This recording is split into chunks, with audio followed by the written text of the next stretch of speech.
Dominikai, tai gan sunkios rungtynės šiandien buvo su japonais, prireikė pratęsimo. Koks tavo būtų bendras komentaras apie šias rungtynės su japonais? Iš pradžių biškį šlubavom, taip sakant. Biškį gal reikėjo geriau pradėti, bet paskui biškį prabudom. Įmušėm tą daugumoj golą, paskui gavom dar vieną daugumą, dar vieną golą. Ir tada jau viskas pradėjo eitis taip, kaip turėtų. Tik biškį pritrūko gal metimų, gal biškį daugiau gynybos. Rytoj žaisim su irgi tikrai stipriais varžovais. Rytoj turėsim pertrauką, bet tada žaisim prieš prancūzus ir paskui paskutinės prieš Lenkijos atstovus, plus namuose žais.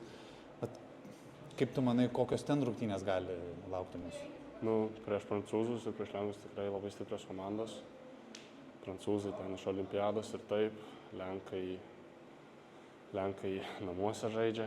Tai tikrai bus sunku, daug žiūrovų, atmosfera visiškai kitokia bus, bet mes žinom, kad Lenkus tikrai galima žaisti. Jau žaidėm prieš juos 2 draugiškas, kad ir pralošėm, bet žinom, ką mums reikia geriau prieš juos daryti ir taip.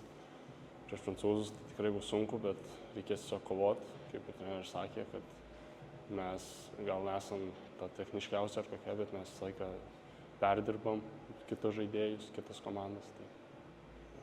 Taip, palinkėsiu gero poilsio tada ir susikaupti į tas 2 rungtynės. Ačiū.